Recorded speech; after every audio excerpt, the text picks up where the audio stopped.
Mesdames et Messieurs les ministres, Monsieur le directeur du Bureau des radiocommunications, Monsieur le conseiller, Mesdames et Messieurs, donc je suis très heureux de vous accueillir aujourd'hui dans cette table ronde, ce qui est consacré à deux thèmes importants qui ont été évoqués abondamment ce matin, qui sont, même si elles ont été évoquées, ces thèmes ont été évoqués peut-être un petit peu en décalage, qui sont les fréquences et la valorisation du dividende numérique. Donc je suis Gilles Brégan et je suis directeur général de l'Agence nationale des fréquences.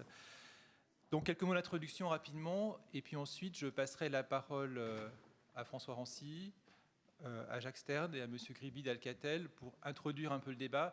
Mais je crois que l'important, c'est tout de même qu'on profite de l'atelier pour que ce soit justement un moment de partage et un moment d'échange. Puisque j'ai entendu tout à l'heure que l'idée était que désormais tout le monde devait travailler pendant cette période, donc on va quand même essayer de faire tourner la parole pour qu'il y ait vraiment un échange. Bon, pour faire rapidement un point d'introduction, donc on l'a vu ce matin, donc le passage au tout numérique en télévision désormais est enclenché par l'accord de Genève. Donc en 2015, la télévision analogique ne sera plus protégée et il y aura un délai jusqu'en 2020 pour la VHF, mais tout ça fait que nous avons désormais un déclencheur pour des grandes manœuvres dans le domaine du spectre. Comme on l'a vu ce matin, tout cela ouvre finalement deux voies parallèles. Une voie qui consiste à affecter une partie de la ressource à de la télévision numérique, avec pas mal de possibilités nouvelles qui sont meilleure qualité d'image, de son, voire réception mobilité. Et donc, cette première partie, c'est l'amélioration de l'audiovisuel. L'autre partie, c'est la création de nouveaux services de haut débit de mobile dans les fréquences libérées par la numérisation. Donc, c'est le dividende numérique.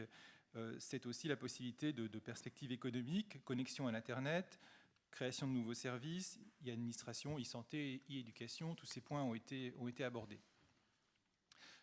Incidemment, le dividende numérique a aussi un avantage très concret pour les États, puisque, comme l'a rappelé ce matin Madame la Ministre, finalement, le fait d'avoir une perspective de croissance et d'activité économique permet aussi aux États de valoriser ces fréquences et de recevoir immédiatement des sommes qui peuvent être tout à fait substantielles.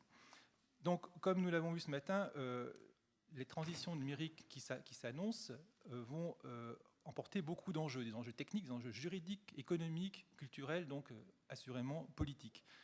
Mais enfin, pour que tous ces projets réussissent, il faut que leurs fondations soient solides. Et les fondations du numérique, le numérique sans fil en particulier, elles sont faites de fréquences. Pour bien maîtriser le chantier des fréquences, c'est important de le concevoir suffisamment tôt. Et bien sûr, on arrive aujourd'hui à une situation où ce chantier des fréquences, il est très avancé, il est même presque abouti finalement dans le continent africain avec les résultats donc, de la coordination et grâce notamment à l'apport de l'UIT et à cette dynamique qui s'est créée autour de la coordination des frontières. Donc les fondations des fréquences doivent être solides. Ce qu'on a vu ici avec l'Agence des fréquences en France, c'est vraiment que pour avoir une gestion des fréquences efficace, il faut bien sûr définir des plans de fréquences, il faut savoir réaménager, penser aux canalisations, aussi réfléchir au régime juridique des fréquences qu'on va assigner. Il faut aussi, pour les pays qui ont une assez grande emprise, réfléchir à des séquencements en région, à faire des calendriers. Et puis, il y a la question de la négociation aux frontières, qui est une phase préliminaire, mais qui se poursuit aussi au fur et à mesure que les fréquences sont mises en usage. Ce qu'on a vu aussi dans l'expérience qu'on a pu acquérir, c'est que tous ces travaux sur les fréquences ne peuvent pas être faits dans le silence. À un moment donné, on touche à tout le monde, à tous les foyers, et donc pour que les gens comprennent ce qu'ils doivent faire, il faut qu'ils soient informés. Donc il faut une vision politique du travail sur les fréquences, qui est une nouveauté, puisque jusqu'à présent, les travaux sur les fréquences étaient techniques, invisibles, et là, en fait, on touche à quelque chose qui va impacter tous les foyers. Donc c'est important d'avoir une bonne communication. Et le schéma de coordination sur le passage au tout numérique fait partie aussi de cette préoccupation. Donc aujourd'hui, finalement, pour situer un peu le débat, Bon, pour la télévision numérique, on a déjà une coordination qui est bien mise en place et qui a été faite au niveau continental. Et tout ça va se développer, on va en parler, on va voir un peu quels sont les enjeux en termes d'articulation des fréquences. Pour le dividende numérique, on a une situation qui est finalement proche de la vôtre. En France, le dividende numérique a été attribué pour la bande 800, mais on n'a bien sûr pas encore touché à la bande 700, qui sera rendue possible en 2015 avec la CMR, mais dont on sait que cela va être possible dès 2012. Depuis la CMR 2012, on sait que la bande 700 va devoir être attribuée. Donc il y a une grande réflexion actuellement en cours au niveau européen et aussi au niveau français sur la manière d'attribuer la bande 700.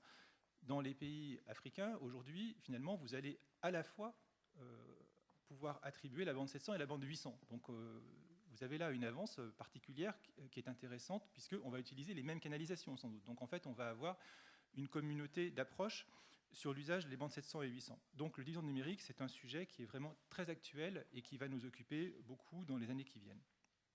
Donc la table ronde qui commence, son but est d'échanger sur les attentes et l'expérience sur ces différents sujets, donc les fréquences, la gestion des fréquences et la valorisation du dividende numérique.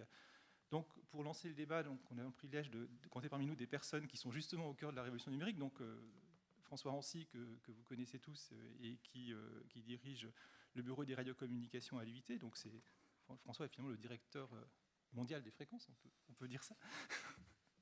Jacques Stern, qui est conseiller au collège de l'autorité de régulation des communications électroniques et des postes. Donc, c'est l'autorité en France qui attribue les licences des opérateurs mobiles en particulier. Et M. Griby d'Alcatel-Lucent, qui évidemment est un acteur important dans la mise en œuvre de ces fréquences, que ce soit du côté mobile, un peu moins audiovisuel, mais surtout du côté du haut débit en réalité. Donc ce que je vous propose de faire, c'est peut-être de passer la parole à nos trois intervenants, de pouvoir bien sûr poser des questions à l'issue de leur présentation. Il faudrait que ces présentations restent assez courtes, et puis ensuite on ouvrira la discussion sur les différents thèmes que sont les fréquences, la gestion des fréquences, disons, et la valorisation du dividende numérique. Donc je passe d'abord la parole à François Rancy.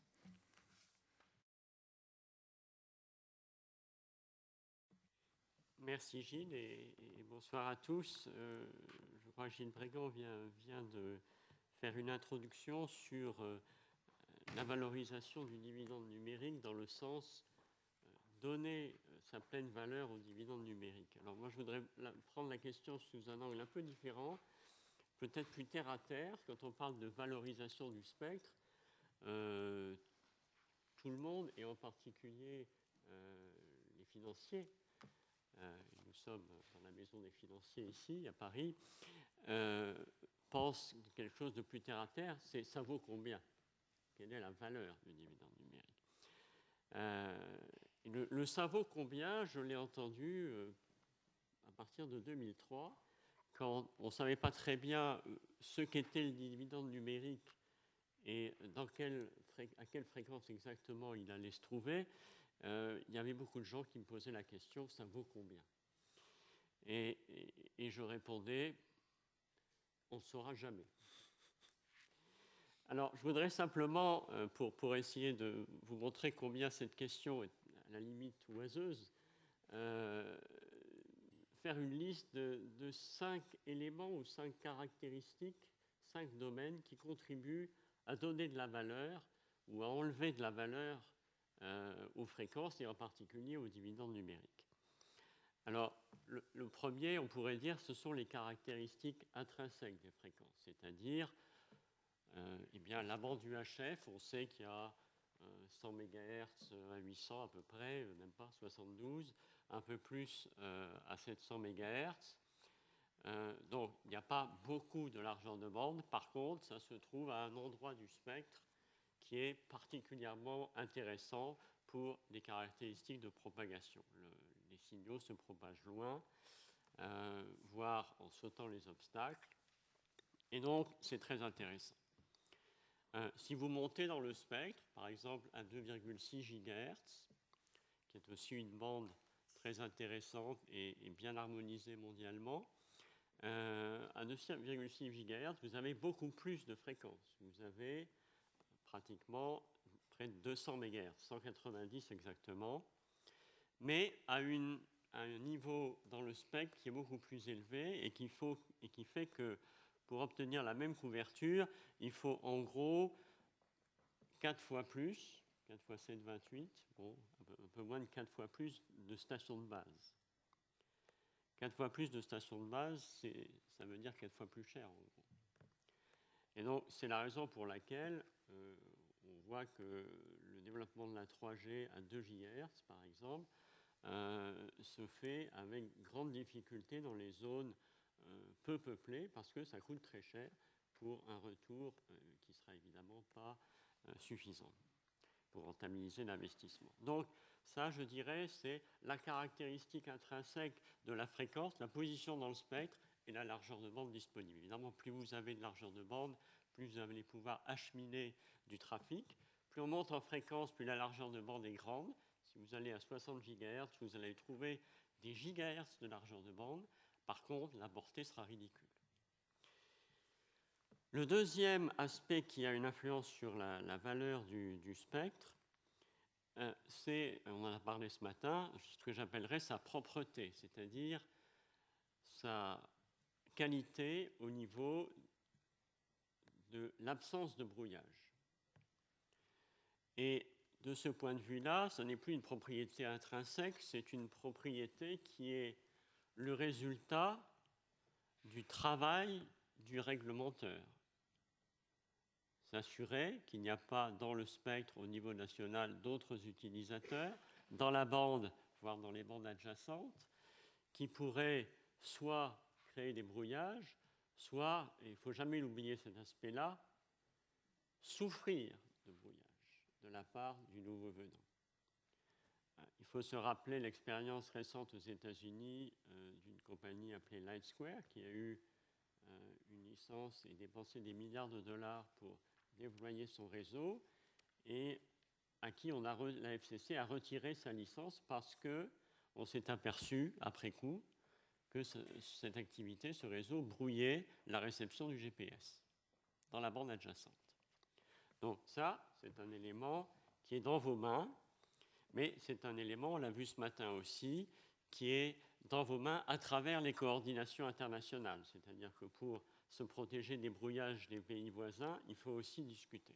Donc ça demande, je dirais, de l'huile de coude de votre part. Ce n'est pas la valeur intrinsèque du spectre, mais ça y contribue énormément.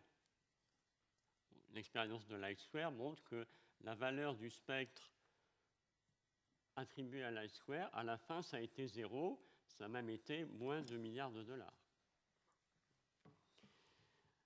Troisième caractéristique, c'est l'harmonisation. Une bande peut avoir des bonnes caractéristiques, mais si elle n'est pas harmonisée au niveau au moins régional et de préférence au niveau mondial, ça veut dire que vous n'aurez pas des équipements bon marché, vous n'aurez pas les économies d'échelle. Et c'est là que, ce qu'on disait ce matin pour le dividende numérique, le fait que l'Afrique est en passe avec les propositions du GSMA de choisir une norme qui sera harmonisée à la fois pour l'Afrique, le Moyen-Orient, l'Europe et l'Europe de l'Est, l'ex-URSS, fait que vous avez un marché de 1,2 à 2 milliards d'habitants à brève échéance, et cela, vous en profiterez rapidement. Donc ça, c'est également, pour ce qui concerne les pays africains et ceux que nous discutons aujourd'hui, dividende numérique, un plus extraordinaire. Et c'est le résultat aussi de vos efforts. Hein. Si le GSMA arrive avec cette proposition, c'est aussi parce que les administrations, les gouvernements africains se sont battus depuis la CMR 2012 et même avant pour identifier, avec également les collègues des pays du Moyen-Orient et l'Europe, identifier quelle est la meilleure canalisation, bénéficier aussi des économies d'échelle du plan APT et combiner les plans APT et CEPT. Ça, c'était donc l'harmonisation, le troisième aspect. Le quatrième aspect est quelque chose qui est, comme le deuxième, dans vos mains, en ce sens qu'il concerne les obligations que, en tant que régulateur, en tant que gouvernement, vous allez imposer aux opérateurs mobiles large bande dans la bande UHF. Il faut se rappeler que la raison pour laquelle la bande UHF a été demandée au CMR 2007 et 2012 par la communauté des opérateurs mobiles, ce sont ses propriétés de bonne propagation des ondes. Et donc le fait que, comme je l'ai dit, pour un investissement beaucoup plus faible, vous couvrez un territoire beaucoup plus grand. Cela, il faut s'en rappeler au moment où vous allez attribuer des autorisations aux opérateurs. Il ne faut pas que ce que faisait la main gauche il y a 2 ans à la CMR 2012, la main droite en 2013 ou 2014, l'oublie. Ça serait quelque chose de catastrophique. Et bien évidemment, les obligations que vous allez mettre pour la couverture, qui vont permettre le développement du large bande partout dans votre population et donc le développement économique partout, ces obligations ne sont pas neutres du point de vue de la valeur des fréquences. Si vous avez, je caricature, mais une obligation de couvrir 100% du territoire, y compris 100% du Sahara, ça coûtera cher aux opérateurs mobiles et donc sur la valeur intrinsèque du spectre, ça se verra. Par contre, si vous oubliez de mettre des obligations, le spectre aura une grande valeur au moment des enchères, mais par contre, vous n'en aurez rien fait d'intéressant au moment où les réseaux seront déployés, puisque cette bande sera utilisée dans les zones déjà peuplées, puisqu'il n'y aura pas d'obligation de couvrir les autres régions. Dernière caractéristique, et là, celle-ci ne dépend pas de vous, ni des activités mondiales, c'est, je dirais, l'état économique du pays dans lequel le spectre est attribué. Parce que, bien évidemment, si vous faites une enchère pour attribuer le dividende numérique aux services mobiles, comme c'est devenu maintenant quasiment une étape obligée quand on regarde l'historique des attributions d'autorisation qui ont été faites depuis 2 ans. Si vous faites une enchère, eh bien, vous pouvez toujours regarder combien l'enchère a rapporté aux États-Unis, en France ou en Allemagne, mais il ne faut pas rêver. La valeur de l'enchère, ça reflète la valeur que l'opérateur peut espérer tirer de l'activité qu'il va bâtir sur le spectre que vous l'autorisez à utiliser. Et bien évidemment, comme je l'ai dit, cette valeur, elle va dépendre de l'activité économique, mais aussi, comme je l'ai dit, de la propreté du spectre, des obligations de service public que vous aurez données, du degré d'harmonisation, et tout cela sera pris en compte.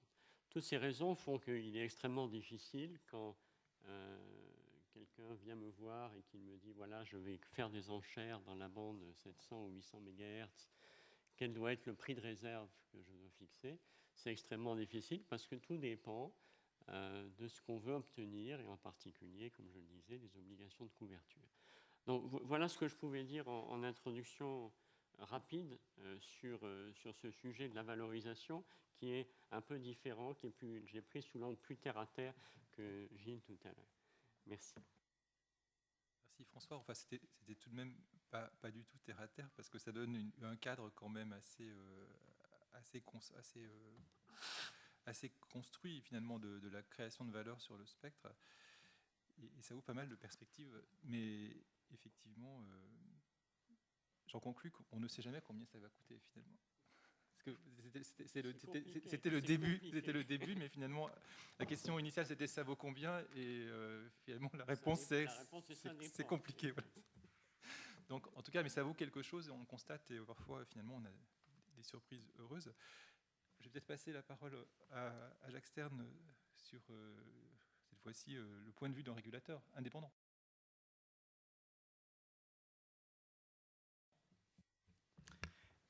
Merci beaucoup, Gilles. François et moi ne nous sommes pas concertés, mais en réalité, je suis complètement dans le prolongement de ce qu'il vient de dire. Et je voudrais commencer par partager avec vous l'expérience que nous avons eue, nous, en France, pour l'attribution du dividende numérique, du premier dividende numérique, puisque nous en aurons deux, j'en dirai un mot après.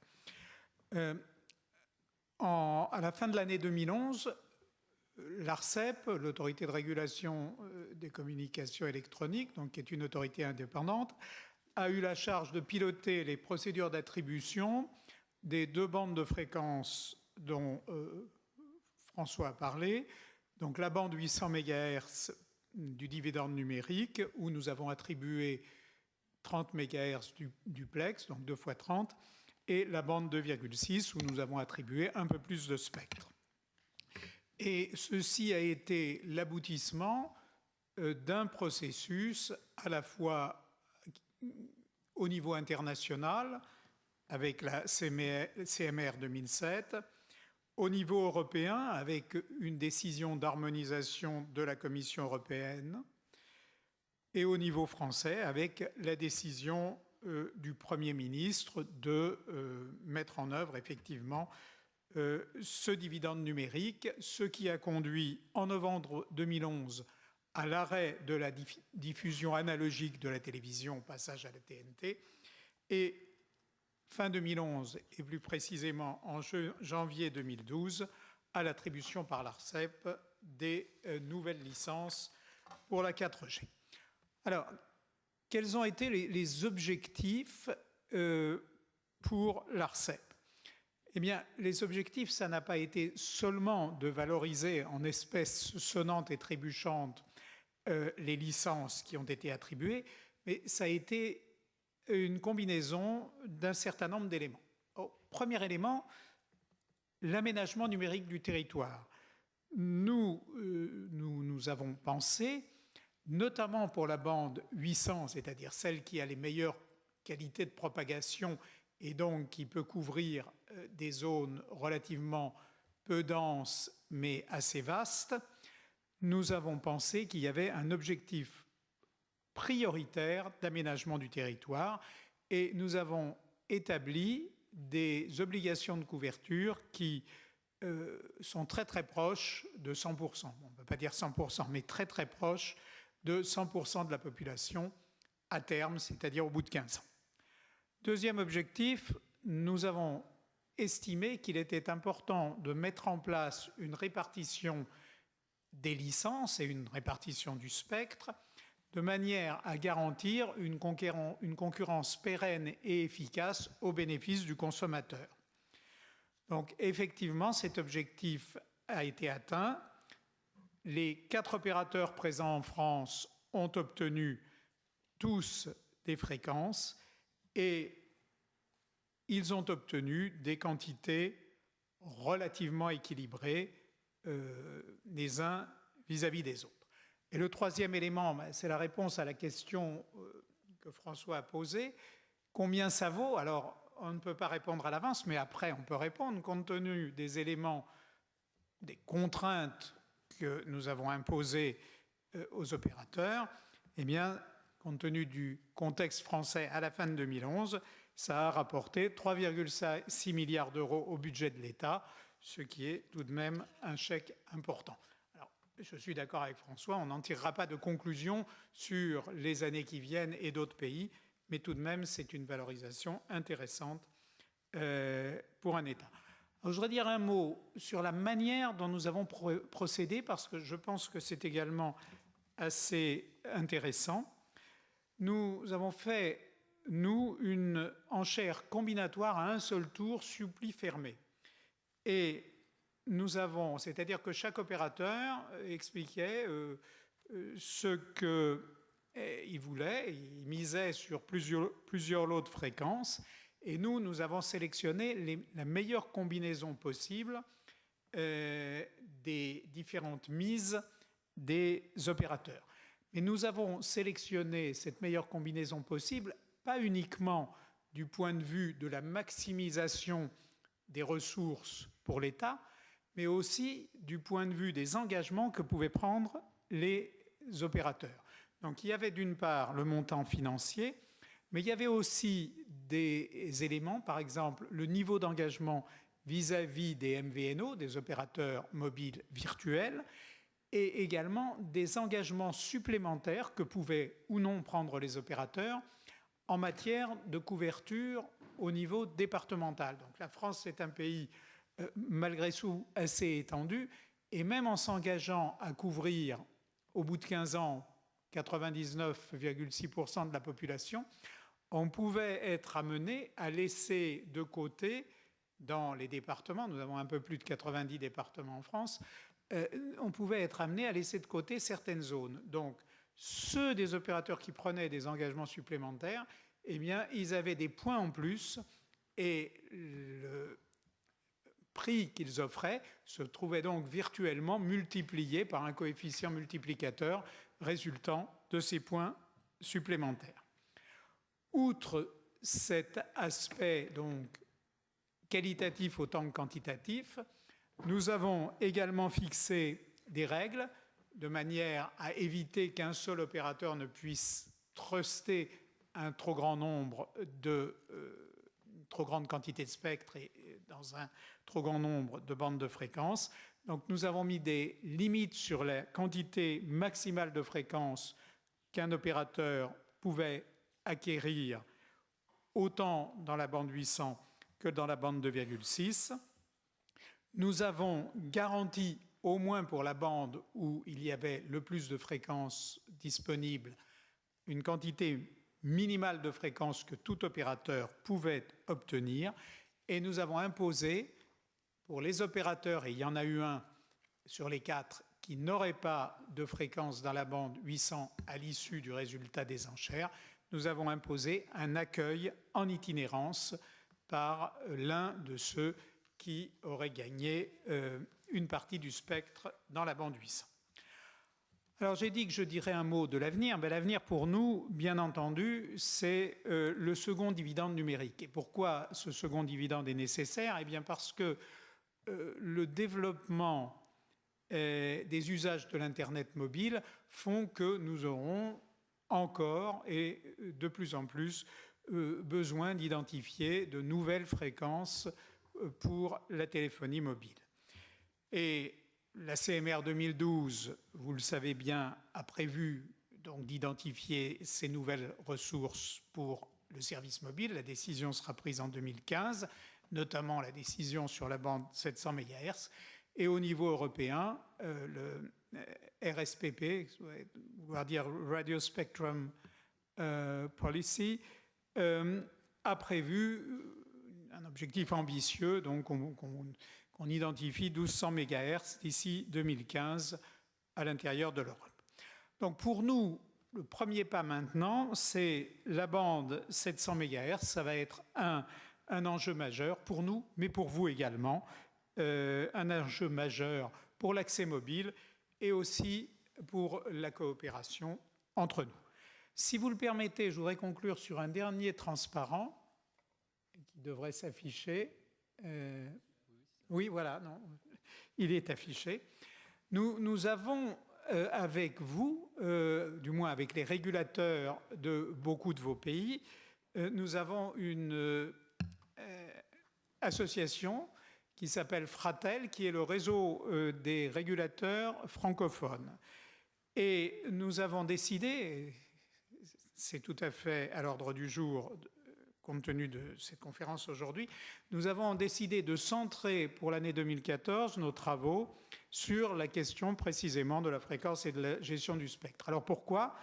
D'abord parce qu'il y avait une demande venant des autres pays, une demande des régulateurs des autres pays, une demande d'expertise de l'ARCEP.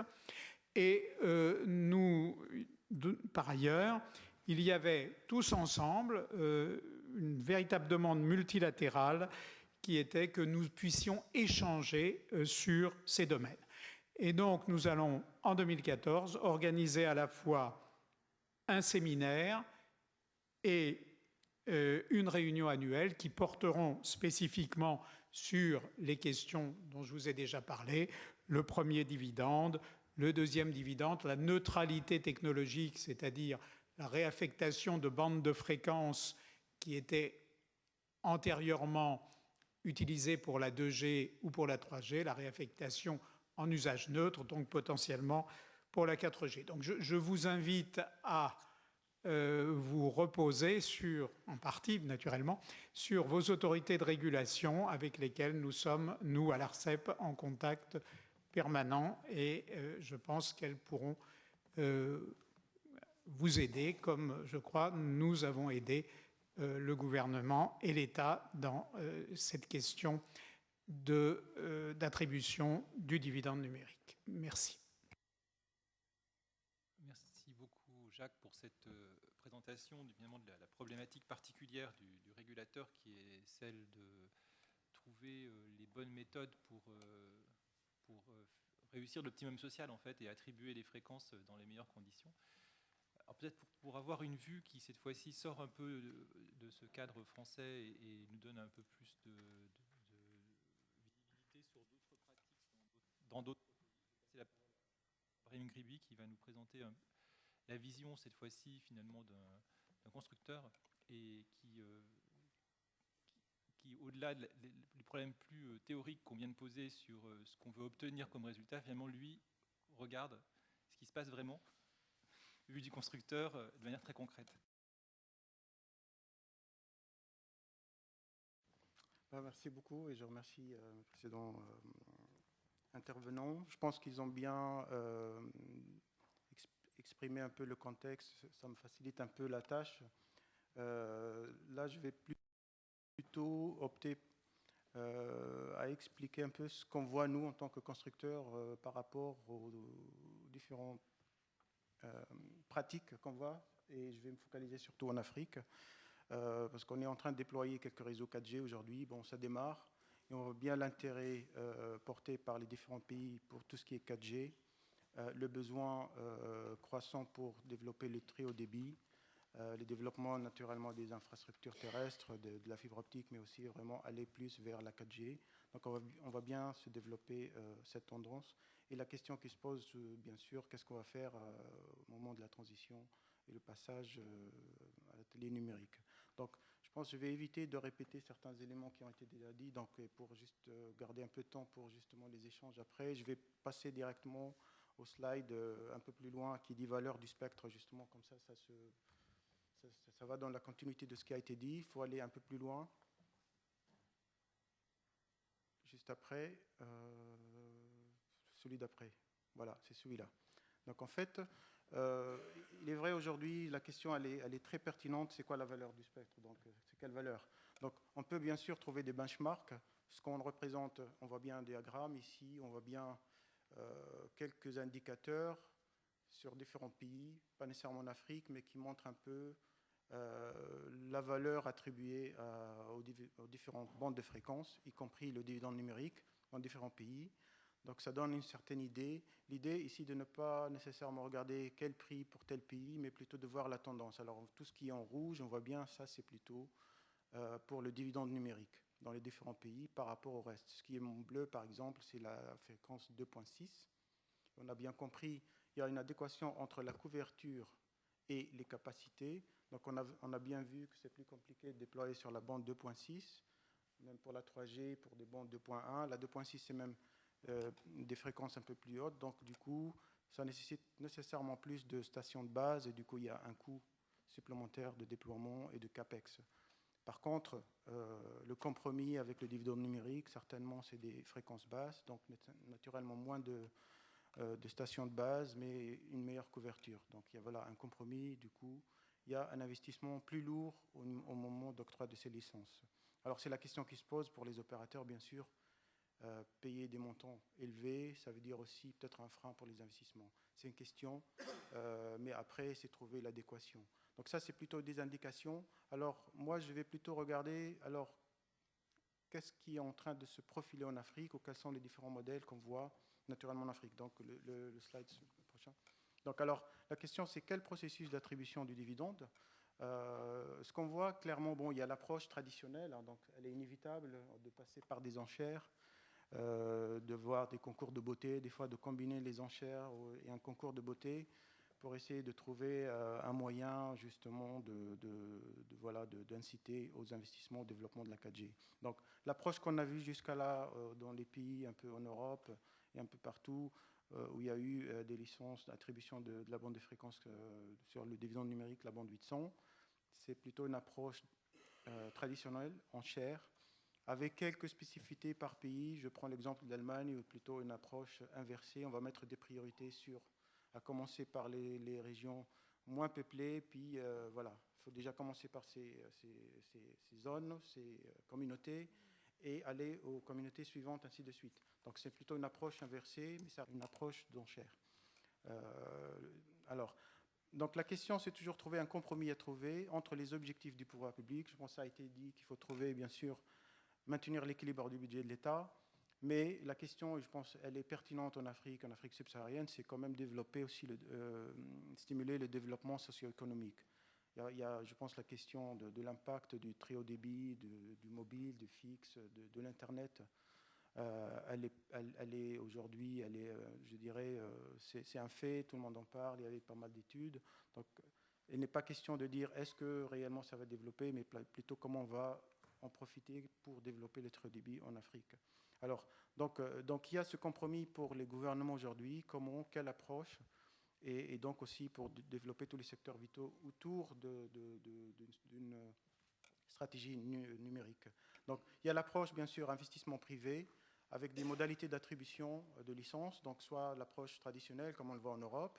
En Afrique, ça continue aussi, bien sûr, il ne faut pas oublier qu'il y a des opérateurs qui ont investi, 2G, 3G, qui vont bien sûr toujours être là, qui vont évoluer, c'est normal. Alors, il y a quelques particularités. Je prends le cas du Ghana. C'est un exemple où le pays a plutôt opté pour l'introduction de nouveaux acteurs, on va dire, qui sont plutôt des investisseurs. Et on a donné la licence 4G pour développer justement les services Internet. Donc on voit bien que ça, c'est une décision politique justement pour donner un petit coup de pouce au développement de l'Internet en attirant des investisseurs, d'autres acteurs par rapport aux opérateurs actuels. Donc ça, c'est une façon de faire. L'autre approche, ça peut être aussi une approche d'initiative publique-privée, soit à travers des financements publics contre certains engagements de couverture et surtout sur des calendriers de déploiement. Mais il y a aussi déploiement d'infrastructures open access, c'est-à-dire on va partager les bandes de fréquences. Plutôt que d'avoir plusieurs licences, plusieurs opérateurs qui vont chacun avoir un bout de ces bandes de fréquences, on va plutôt dessiner un modèle opérateur de gros, et à partir de là, cet opérateur-là va plutôt, lui, commercialiser la bande passante aux opérateurs de retail qui eux, vont se charger justement de commercialiser l'offre finale. Donc ça, c'est un autre modèle qu'on voit. Après, il y a certaines, bien sûr, il y a plusieurs schémas qui se dessinent, qui sont en pleine exploration. Donc si je passe au slide suivant, ça donne un peu deux exemples concrets. Alors il y a l'exemple au Kenya. Donc le Kenya, qu'est-ce qu'ils ont fait justement pour le dividende numérique? Il était question de dire qu'est-ce qu'on fait avec la bande 800? Est-ce qu'on va tout de suite aux enchères pour récolter un peu pour les caisses de l'État et aller vite?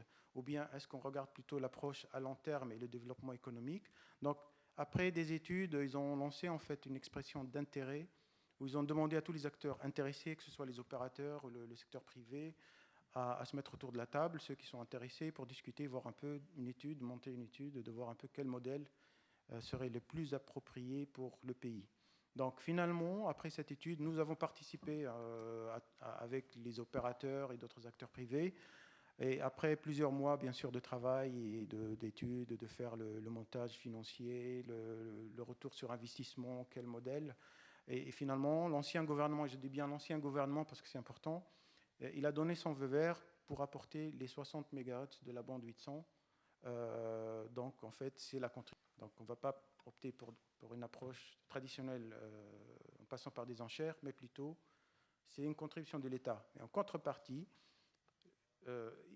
l'idée, c'est de monter plutôt avec le secteur privé qui va contribuer, donc les opérateurs actuels, à contribuer à faciliter l'accès aux sites radio, aux infrastructures de transport existantes.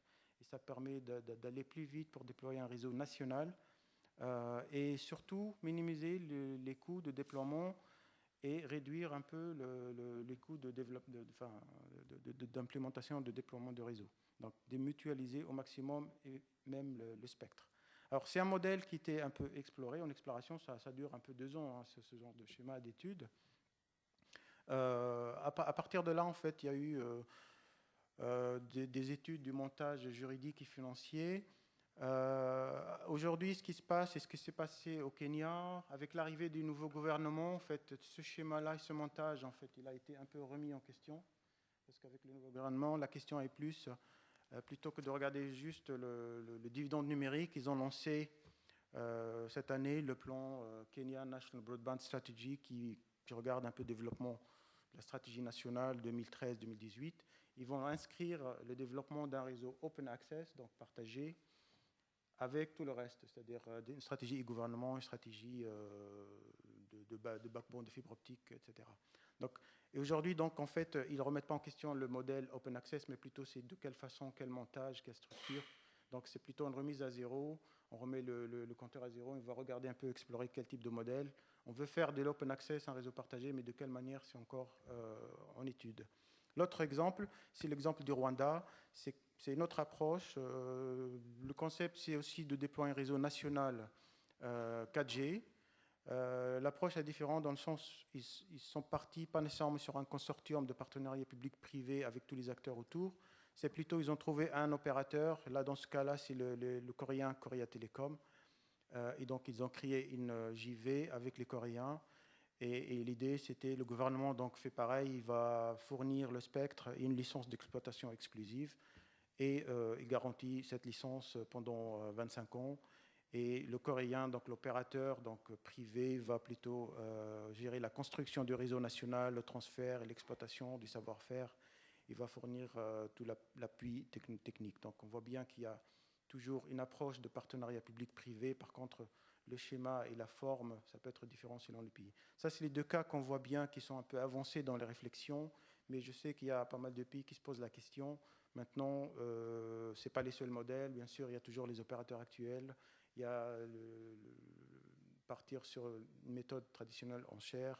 Il y a, comme j'ai dit, il y a d'autres acteurs qui entrent en jeu, comme le Ghana, des investisseurs où ils ont une licence spécifique pour déployer des services Internet. Donc, on a déployé un réseau 4G, par exemple, en Tanzanie, sur la bande 800.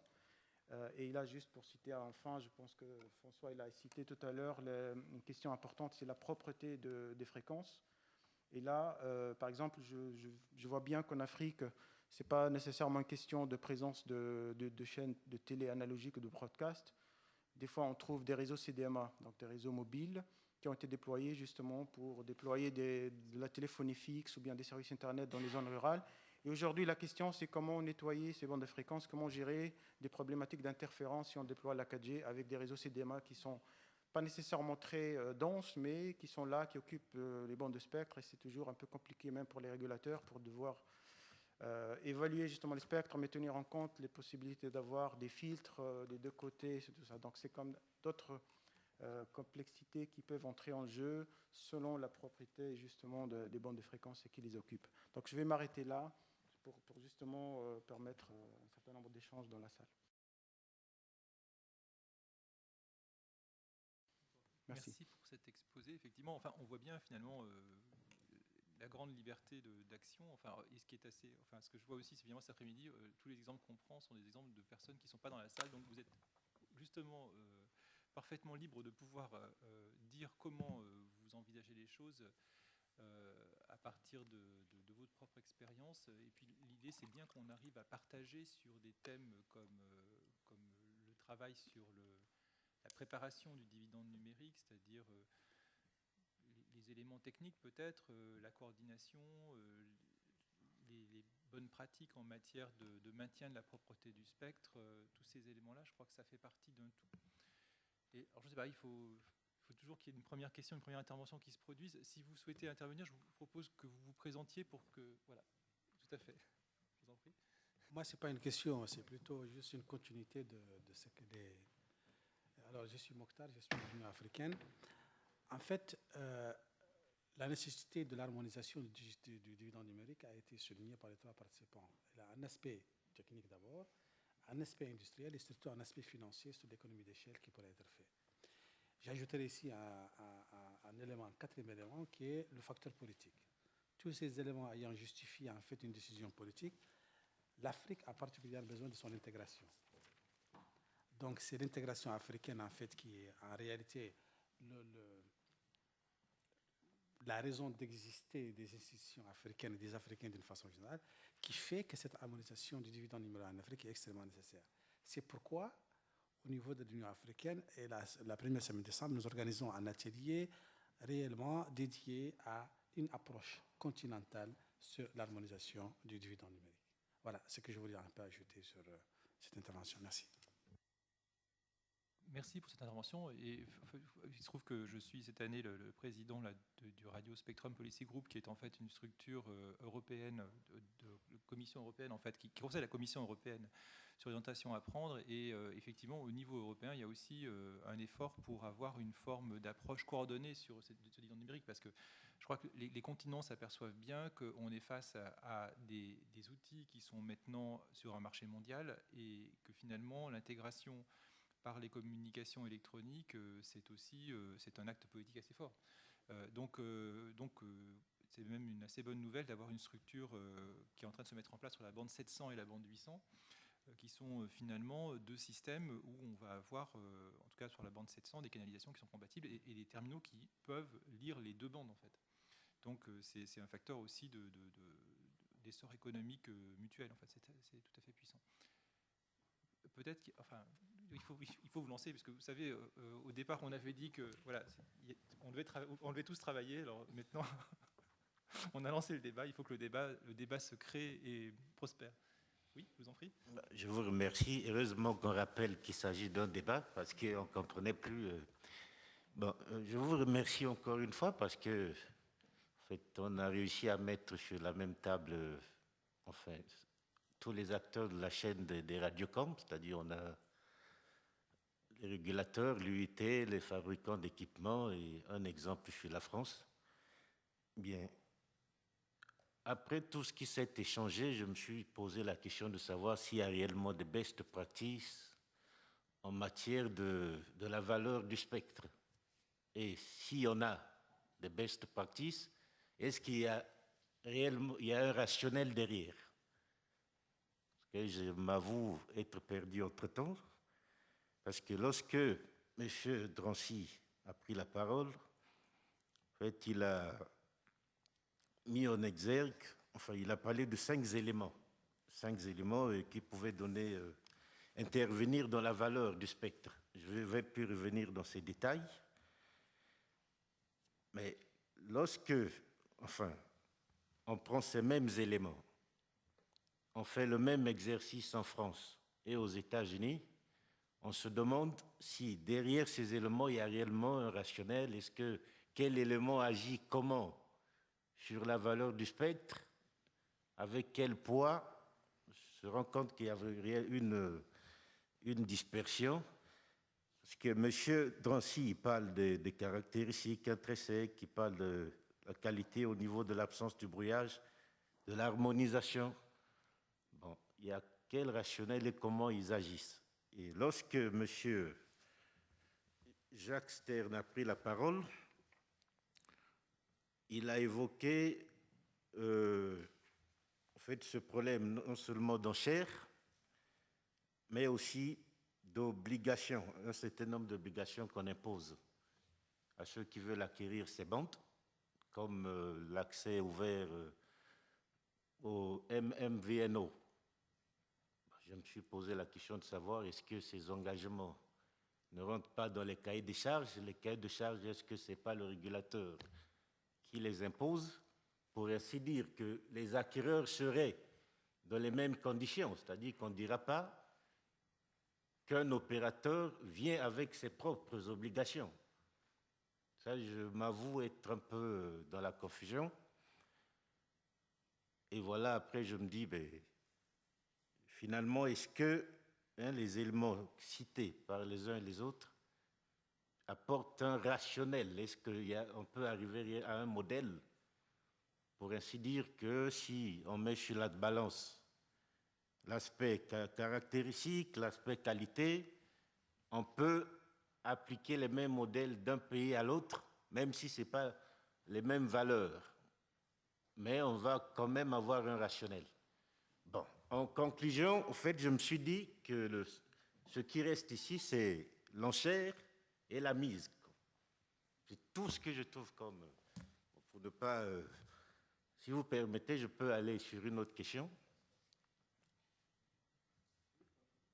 Enfin, pour que ça soit peut-être... pour qu'on rentre dans un débat, peut-être que si on peut avoir des premiers éléments de réponse, et puis ensuite, on Okay. une question. Ça fait... Merci. Je crois que, pour être clair, j'aurais peut-être dû le dire auparavant, on a beaucoup entendu depuis une quinzaine d'années les économistes les plus éminents nous dire les enchères c'est bien parce que ça révèle la valeur du spectre. Je crois que l'expérience montre que les enchères ne révèlent rien du tout. Pourquoi ? Parce que la valeur du spectre, c'est le bénéfice que la société dans son ensemble va tirer de l'utilisation du spectre qui va être faite dans les conditions qui sont imposées par le régulateur. Et comme je l'ai expliqué, et vous l'avez fort bien compris, selon ces conditions imposées par le régulateur, eh bien, le niveau des enchères peut être très faible ou très élevé. Sachant que ça dépend aussi d'autres paramètres comme le niveau économique, etc. Donc, en réalité, il n'y a pas de valeur du spectre. Donc, ça ne simplifie pas les choses pour le gouvernement, si vous voulez faire des enchères, pour fixer un prix de réserve, qui serait le prix minimum auquel vous êtes prêt à attribuer la bande de fréquence à un opérateur. Je crois que ce qui était intéressant dans la présentation qu'a fait notre collègue d'Alcatel-Lucent, c'est de montrer que les enchères sont une solution, mais ce n'est pas la seule. L'autre solution, qui est donc employée au Rwanda, au Kenya, mais aussi au Mexique plus récemment, c'est de dire cette bande est tellement importante que ce qu'on va essayer de faire, ce n'est pas de récupérer de l'argent pour le budget pour aller construire des autoroutes, c'est de mettre tout l'argent qui pourra être gagné dans la machine pour développer les télécommunications.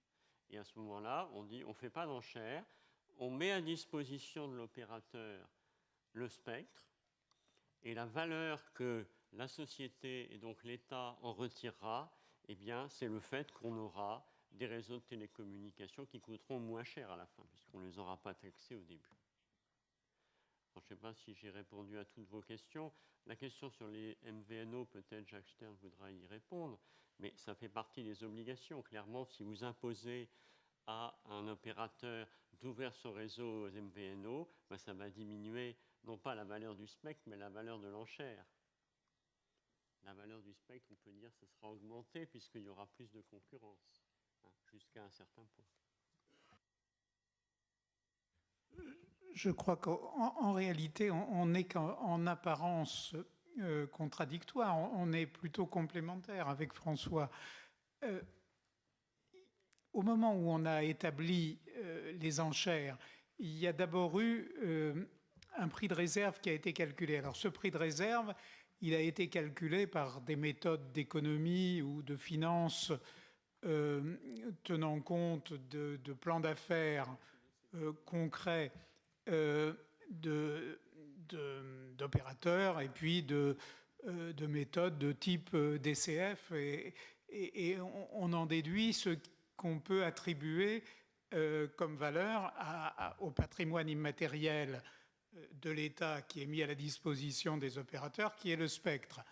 Maintenant, comme l'a dit François, les obligations que le régulateur a imposées et les obligations supplémentaires que, dans leur proposition, un certain nombre d'opérateurs ont faites, eh bien, ont vraisemblablement modifié la valeur intrinsèque du spectre.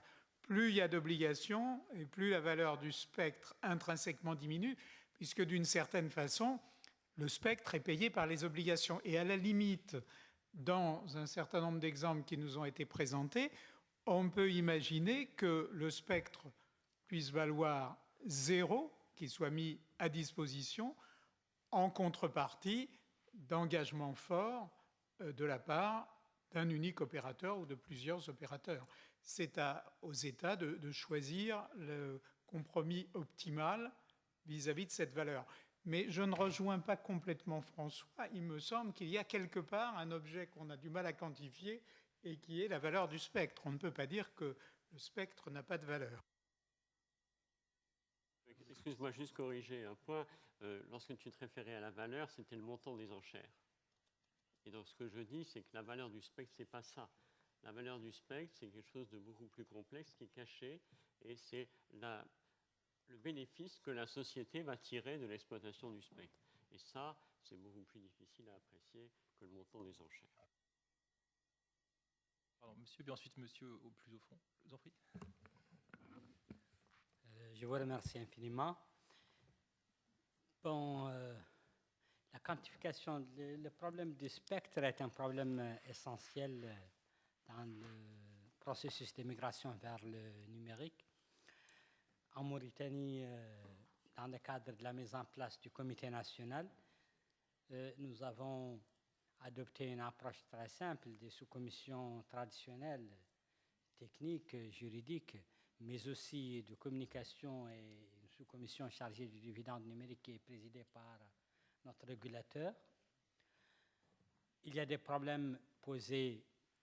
Parfois, parfois il se trouve qu'une certaine bande a été attribuée aux opérateurs de télécom traditionnellement, peut-être minime, mais l'est.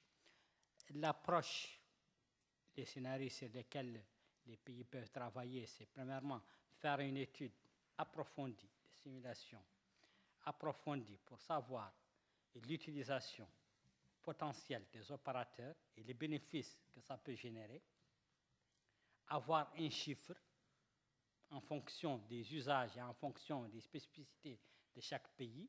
Les fréquences, la pression sur les fréquences à Paris n'est pas celle en Mauritanie, diffère de celle en Guinée-Conakry.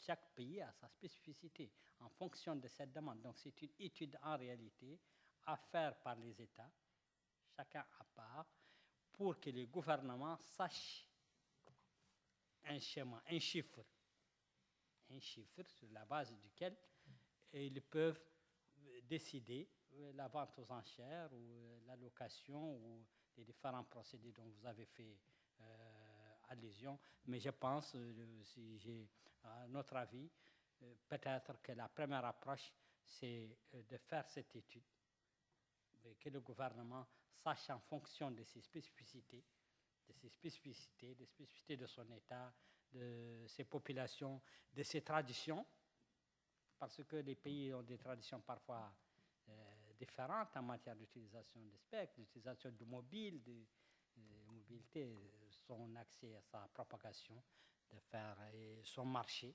ses opérateurs.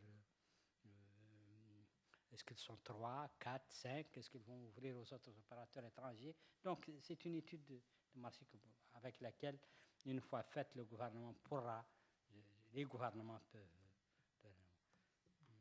Je vous remercie. Parce qu'effectivement, il y a une grande spécificité locale. Et d'ailleurs, c'est vrai qu'on cherche un peu à théoriser le système de la valeur du spectre, mais en réalité, moi qui m'occupe un peu de la question du spectre en France, je constate que finalement, on parle souvent de la valorisation du spectre, mais en fait, entre nous, on en vend très peu, parce que l'essentiel du spectre, finalement, il est attribué de manière gratuite à différents utilisateurs, souvent ministériels, le plus célèbre étant bien sûr la défense, mais globalement, on est en train de parler de la valeur d'un bien beaucoup et de manière passionnée, parce qu'en fait, on commence à apprendre à le vendre. mais on est un petit peu dans une situation de transition qui est nouvelle, et effectivement, on n'a pas encore une cotation en continu qui permet de savoir quelle est la valeur de ce bien. En fait, on voit que quand on cherche à le céder, on a une certaine latitude et le prix peut varier de manière considérable.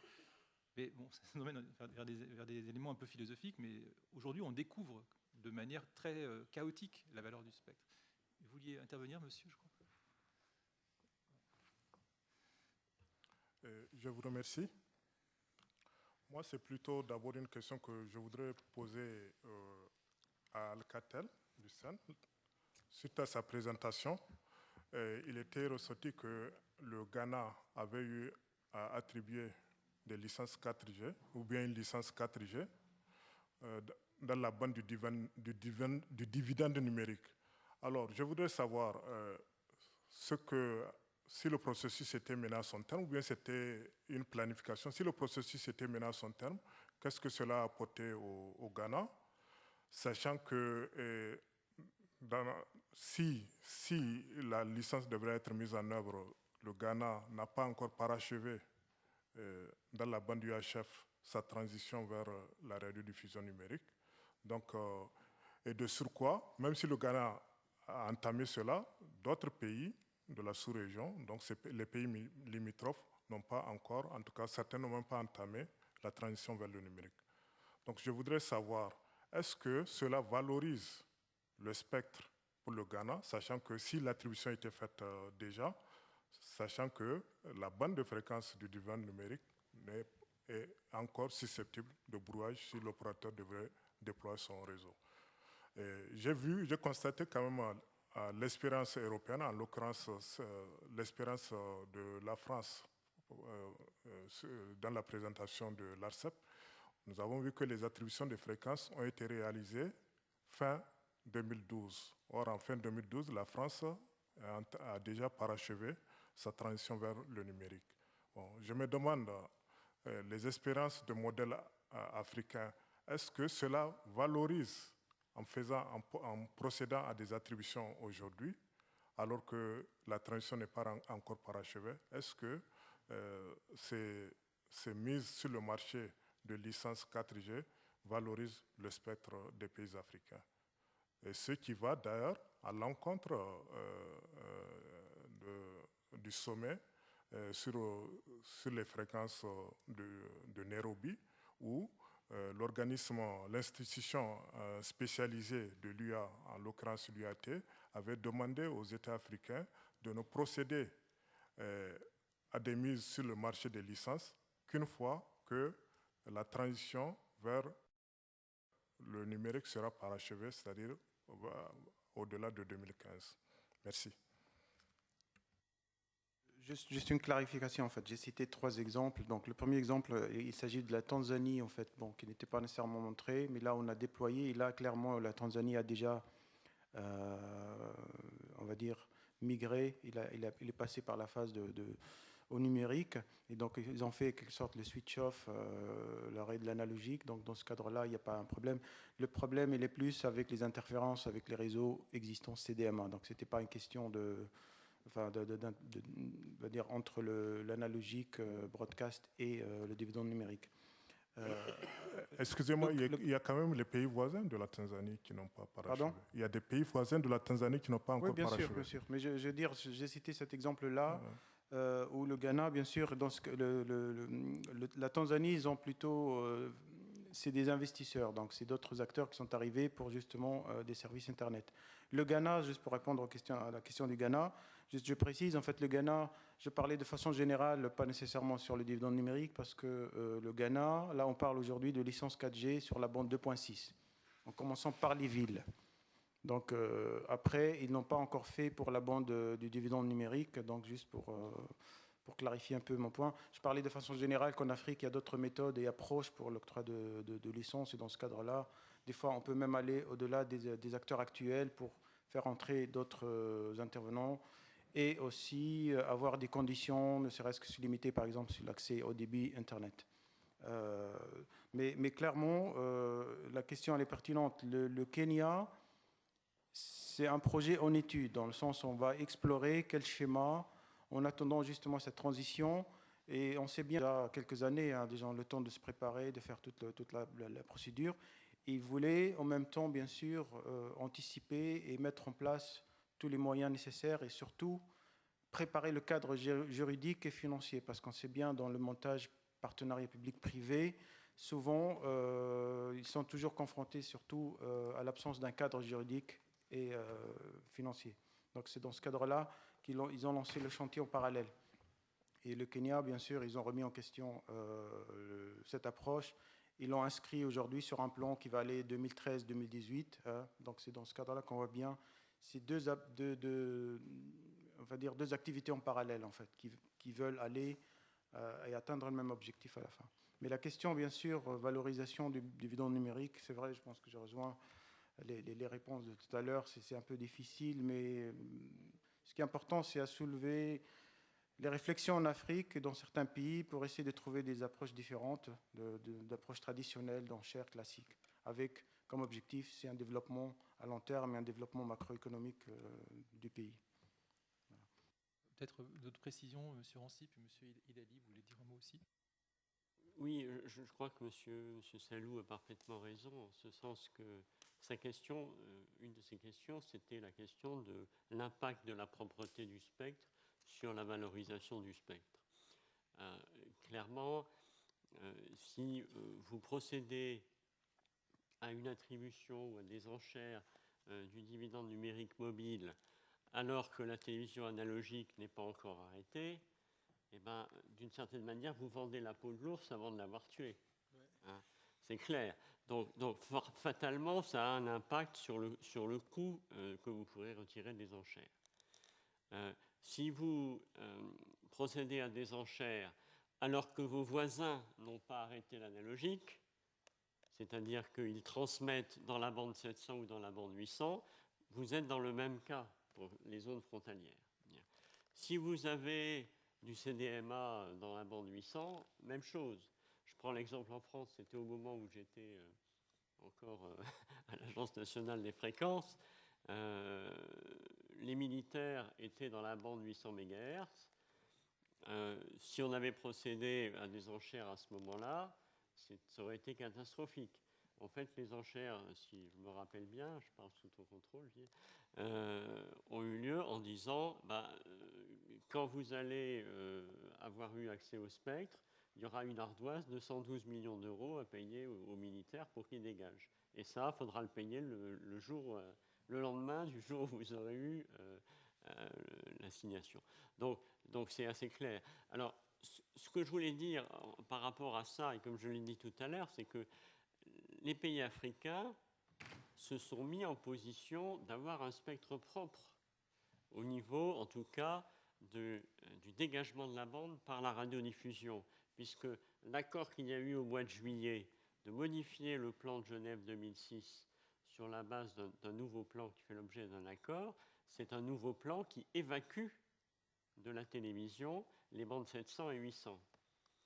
Et ce nouveau plan, il va être, je dirais, opérationnel dans les mois qui viennent. Enfin, il sera utilisable dans les mois qui viennent. Et il sera opérationnel lorsque la fin de l'analogique sera arrivée. Et remarquez la beauté au niveau des dates, puisque juin 2015, il n'y a plus d'analogique dans la bande UHF. Donc, et on est passé sur le plan qui vient de faire l'objet d'un accord en juillet 2013. Donc, les bandes 700 et 800 MHz en Afrique sont dégagées par la télévision. Octobre 2015, la CMR confirme la décision que ces bandes peuvent être utilisées pour le mobile. Donc, vous voyez que ce n'est pas un hasard tout ça. Donc, moi je dirais, novembre 2015, vous pouvez faire des enchères. Là, vous avez un spectre propre, vous avez la perspective de licence sur 20 ans où les investissements peuvent se faire dans une bande qui est propre. Voilà. C'est ça que vous avez réussi à faire. Bravo. Je peux vous dire qu'en France, on était loin du compte quand on s'est lancé dans la TNT. Toutes les négociations, elles sont venues après avoir démarré la TNT. C'était un casse-tête épouvantable et je ne souhaite à personne, n'est-ce pas Gilles, de vivre cette aventure. Donc vous avez évité ça et vous pouvez vous en féliciter. Vous vouliez dire un mot, monsieur Idaï, non? Oui, non, c'est vrai qu'effectivement, on apporte une théorie qui vient plutôt après la bataille en réalité. Mais c'est vrai, par exemple, que si on prend le cas français, on a bien 2 étapes, c'est-à-dire que la première étape, c'est celle qu'a décrite François Rancy, qui était celle de la libération de la bande 800, et les enchères sont venues postérieurement à la libération de la bande 800, en partie parce que je crois que le gouvernement, les autorités en charge, n'étaient pas toutes parfaitement persuadées que les délais seraient tenus, et donc il était préférable d'attendre que tout soit dégagé avant de mettre aux enchères, comme ça on était sûr que c'était propre. Et bon, ça a marché. Donc, en revanche, pour la bande 700, dans la mesure où maintenant il y a eu une accumulation d'expériences et qu'on a mieux compris quelles étaient les rugosités quand on voulait libérer de la bande sur des affaires grand public comme la radiodiffusion, aujourd'hui il y a plus de confort sur une réflexion qui pourrait amener à faire des enchères plus tôt sur des engagements qui seraient pris de manière formelle de libération, parce qu'on sait que désormais les engagements de libération sont tenables. Auparavant, on avait des engagements de libération souvent qui étaient pris par rapport à la défense. Il y a beaucoup de bandes qui ont été libérées aux dépens de la défense. Mais finalement, quand on dit qu'on va libérer du spectre militaire, il y a une confiance absolue puisque les militaires obéissent. Et ensuite, en plus, les militaires sont souvent peu nombreux. Donc quand il faut dégager une bande militaire, on a des appareils qui sont en nombre faible, par rapport au grand public, et on arrive à maîtriser, on arrive à s'engager de manière crédible sur la libération du spectre militaire. Quand il s'agit de libérer du spectre qui est utilisé de manière quotidienne par le grand public, on arrive à des problèmes qui peuvent être des problèmes sociaux, qui peuvent être complexes à gérer. Tous les pays sont un peu dans la même situation face à ça. Vous connaissez actuellement en France les petits soucis qu'on a avec le système des péages de camions peut-être, mais globalement, tant qu'on n'a pas réussi à le faire de manière reproductible, il est préférable de faire ses preuves par rapport au marché. Et après, le marché comprend que c'est possible et ensuite il est prêt éventuellement à annuler le risque en considérant que l'affaire est complètement réglée. Mais je crois que c'est toujours prudent de commencer à faire des enchères sur quelque chose qui est effectivement disponible. Puis ensuite, les suivantes, c'est plus simple, je pense.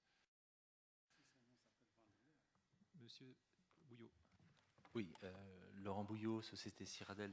Je voulais apporter un élément peut-être nouveau qui va venir dans vos réflexions. C'est ce que nous appelons les réseaux hétérogènes. C'est-à-dire que demain, nous disposerons finalement de différentes couches de réseaux, des réseaux 2G, 3G, 4G, voire 5G. Et effectivement, certaines couches vont disparaître ou certaines couches vont peut-être jamais voir le jour dans certains de vos pays. Mais la chose intéressante, c'est qu'on pourra jouer avec ces différentes couches. On pourra combiner des technologies entre elles pour atteindre un objectif en termes de service. Et donc, et je pense notamment le sujet des fréquences. Pour moi, les fréquences les plus basses, les fréquences dites en or, qui permettent effectivement de couvrir des grandes zones, elles vont toujours avoir ce rôle pour remplir l'obligation de couverture. En revanche, les fréquences hautes sont quand même intéressantes pour un autre objectif, qui est l'absorption du trafic en zone urbaine. Donc il y a une réflexion à mener, ne pas se dire j'achète des fréquences 2 giga 6 pour couvrir tout un territoire, mais j'achète des fréquences 2 giga 6 par exemple pour absorber du trafic dans les villes, parce que, comme on l'a évoqué ce matin, dans les 5 années à venir, si j'ai bien compris ce matin, on allait avoir une multiplication par 25 du trafic. Donc il y a bien 2 enjeux. Il y a la notion d'obligation de couverture et il y a la notion d'absorption de tout le trafic pour que les gens qui utilisent ces réseaux soient satisfaits. C'est dommage que le débat semble justement, du coup, comme le démarrage avait été un peu comment dire, unilatéral, on a consommé un temps précieux. Je vous propose qu'on s'accorde encore 5 minutes et après, sinon, on sera collectivement privé de café. Donc, on peut prendre une intervention ou deux et puis ensuite, je propose qu'on mette fin à l'atelier pour être prêt à 17h30 pour reprendre la plénière. Donc, on se donne 5 minutes. Peut-être une question. Oui, je vous en prie. Bien, merci. Ma question porte sur l'attribution par la France de la bande 700 pour la 4G. J'ai suivi une émission concernant les télédiffuseurs qui revendiquaient 100 mégas de cette bande pour couvrir les événements sans fil, les spectacles, couvrir sans fil les spectacles et autres. Est-ce que cette demande est justifiée pour ainsi dire que l'attribution de 700 MHz, plutôt l'attribution des bandes 700 aux IMT s'est faite d'une manière précoce? Donc, la deuxième question qui va dans le même sens concerne la CMR 15. Quel impact aura la décision de la CMR 15 s'il ne venait pas à confirmer l'utilisation de cette bande pour les IMT alors que la France l'a déjà assignée aux IMT? Répondre assez rapidement à ce sujet, mais bon, c'est un sujet qui n'est pas complètement encore tranché en France, puisqu'on attend une décision du Premier ministre sur l'affectation de la bande 700. Bon, simplement, pour répondre à la première question, enfin, effectivement, on a un peu d'agitation autour de ce sujet. Hein. Le dividende numérique, c'est jamais un sujet complètement pacifique. Bon, alors bien sûr, il y a l'audiovisuel, les télécoms. Bon, ça c'est plus classique. Alors effectivement, il y a eu un petit peu d'émoi du côté d'un affectataire secondaire qui sont les micros sans fil, donc le spectacle vivant et les liaisons de reportage. Donc c'est un sujet d'ailleurs qui est suivi par l'ARCEP.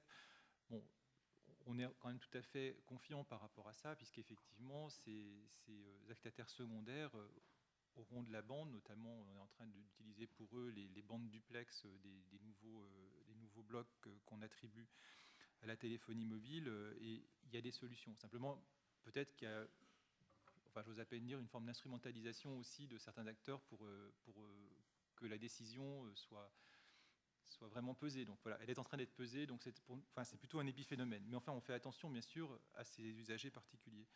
Après, sur la question de la CMR, mais là, je parle sous le contrôle de François Rancy, qui a une vision, bien sûr, beaucoup plus complète de tout ce qui se passe. Bon, c'est certain que si la CMR 2015 arrivait à une conclusion inattendue, qui serait que finalement la bande 700 ne serait pas attribuée ou n'aurait pas forcément la limite basse que tout le monde imagine, des éléments de ce type, je pense qu'il y aura énormément de pays dans la zone 1 qui seront un peu interdits, en fait. Hein. Donc, cela dit, il se trouve que dans l'UIT, c'est aussi les pays de la zone 1 qui donnent leur position pour emporter ou pas la décision. Donc, globalement, on peut penser qu'il y a quand même une majorité d'anticipation qui devrait se concrétiser vers une décision qui reflète cette anticipation. Donc, bien sûr, après, il peut y avoir une prise de risque par certains pays. Je ne sais pas si la France en fera partie, je ne suis pas complètement certain, mais peut-être que d'autres pays pourront souhaiter attribuer la bande 700 avant les actes finaux de la CMR. Après, c'est un risque comme un autre, mais je pense que globalement, ce risque est assez... Enfin, il y a d'autres bandes de fréquences où il y a plus de risques dans la CMR 2015 que dans ce cas particulier, puisque là, effectivement, il y a de grands enjeux et globalement, on a l'impression que la plupart des réponses sont convergentes. Donc, si ça doit être différent, où va-t-on trouver la majorité? Bon, puisque François pourrait dire.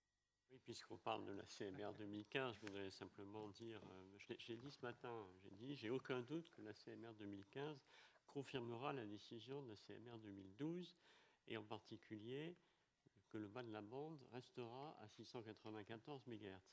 Qu'est-ce qui me fait dire ça? C'est qu'on a eu un consensus à la CMR 2012 sur cette décision. Bien sûr, elle est à réexaminer en 2015, mais il y avait un consensus. Alors, vous savez, quand on atteint un consensus, c'est-à-dire un optimum de Pareto, où tout le monde est content et on sait que s'il y en a un qui essaye d'avoir un peu plus, tout le monde sera contre lui. En fait, on a cet équilibre et il est normal que dans la période qui suit, sachant que cet équilibre va être rediscuté un peu plus tard, il est normal qu'on secoue un peu pour voir si ça tient bien.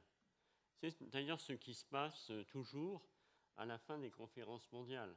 On trouve un équilibre dans le groupe de rédaction, ça remonte en comité, puis quand ça remonte en plénière, il y a toujours quelqu'un qui secoue. C'est ce qui fait que les plénières sur les sujets importants, on y passe les dernières nuits de la conférence. Il faut secouer pour s'assurer que l'édifice est bien solide. Et donc, de ce fait, pour moi, il est solide et il tiendra le prochain coup qu'on essaiera de le secouer. Qu'est-ce qui me fait dire ça en plus? C'est qu'il y a un certain nombre d'acteurs dans la préparation de la conférence 2015 qui ont mis sur la table des propositions pour modifier la fréquence de 694, pour descendre d'un canal, par exemple. Le résultat, après 2 ans de discussion, c'est non, on ne change rien. Voilà. Donc, pour moi, ça ne va pas changer. Alors, bien sûr, je ne suis pas habilité pour le dire en public ou pour l'écrire, parce que moi, je ne suis pas l'UIT, je suis juste un fonctionnaire élu qui essaie de fournir un appui aux travaux des États membres et plus généralement des membres des secteurs, pour en particulier que les conférences mondiales se passent bien. Mais mon avis, c'est que ça va bien se passer. Voilà. Merci François pour ces propos. Ça veut dire que finalement, donc, pour reboucler sur le thème initial de cet atelier, il y aura un dividende numérique et il faut qu'on s'y prépare.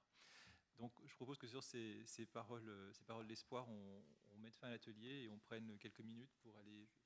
Ah pardon, oui, on pourrait aller prendre un café. Alors, désolé, j'ai l'esprit d'escalier. Juste un petit minute de publicité. Je voudrais dire que peut-être certains d'entre vous le connaissent déjà, mais l'UIT a écrit un rapport sur le dividende numérique il y a quelques mois. Donc c'est un rapport UIT. Et il y a toute une section qui justement concerne la valorisation du spectre et dans laquelle on essaie de comparer les résultats des enchères dans différents pays et de comparer les obligations de couverture qui étaient associées. Donc je donnerai aux organisateurs le lien Internet pour vous permettre d'avoir accès à cette information. C'est un rapport qu'on va remettre au bout du jour au fur et à mesure que les choses se développent. Ça pourra vous aider compte tenu du nombre de questions qui ont été posées là-dessus. J'imagine que c'est quelque chose qui vous intéressera. J'ai peur malheureusement que ce soit qu'en anglais à ce stade. Très bien, merci beaucoup. Donc je vous propose de lever la séance et peut-être de nous dégourdir les jambes avant la plénière qui va venir assez rapidement. Merci à tous pour vos contributions et à très bientôt au même endroit. Merci.